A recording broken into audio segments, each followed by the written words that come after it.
Hello welcome to my channel. ఈరోజు మనం చేయబోతున్నాం అటుకుల మిక్చర్ ఎలా చేయాలో చూద్దాం రండి. సింపుల్గా ఈజీ మెథడ్లో ఎలా చేయాలో చూద్దాం. ముందుగా స్టవ్ ఆన్ చేసుకొని ఒక బౌల్ తీసుకొని దాంట్లో ఆయిల్ వేసుకొని బాగా మసిలాక ఆయిల్లో ఇలాంటి జాలి గంటది ఒకటి తీసుకోండి. జాలి గంటలో ఎందుకు తీసుకోవాలంటే వేయించుకోవడానికి చాలా ఈజీగా ఉంటుంది, వేయించుకొని తీయడానికి చాలా ఈజీగా ఉంటుంది. చూడండి ఎలా చేస్తున్నాను. ముందుగా 100 గ్రామ్స్ పుట్నాల పప్పు తీసుకొని వేయించుకోండి. ఇలా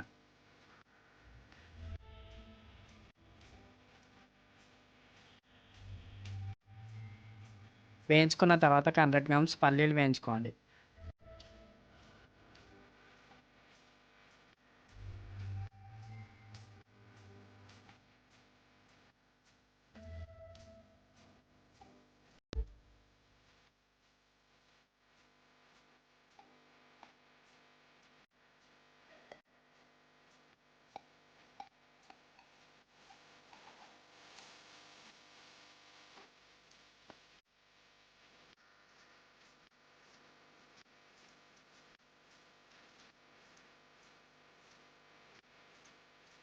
పల్లీలు వేయించుకున్న తర్వాతకి అటుకులు పావు కేజీ అటుకులు వేయించుకోండి.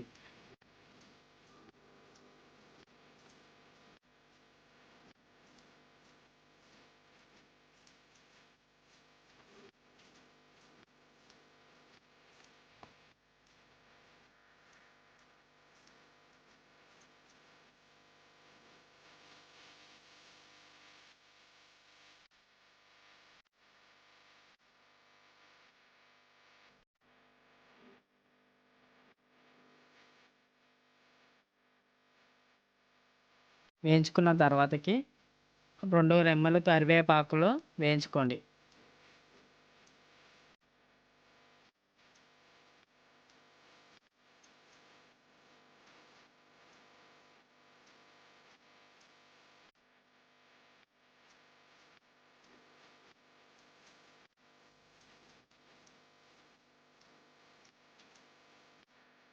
వేయించుకున్నాక పక్కన పెట్టుకున్న తర్వాతకి ఇంకో బౌల్ తీసుకొని ఒక 1 టేబుల్ స్పూన్ ఆయిల్ వేసుకొని కొద్దిగా పసుపు, హాఫ్ టేబుల్ స్పూన్ కారం, హాఫ్ టేబుల్ స్పూన్ ఉప్పు వేసుకొని కొద్దిగా ఇలా మిక్స్ చేసుకున్న తర్వాతకి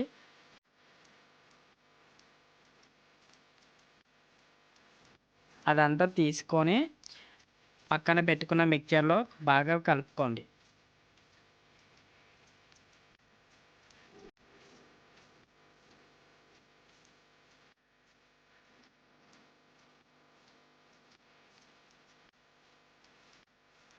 కలుపుకున్న తర్వాతకి అటుకుల మిక్చర్ రెడీ. చూసారు కదా ఎంత సింపుల్గా ఈజీగా చేశాను. మీకు కనుక మా వీడియోస్ నచ్చితే లైక్, షేర్ అండ్ సబ్స్క్రైబ్ చేయండి. మరెన్నో వీడియోస్ కోసం బెల్ ఐకాన్ కొట్టండి.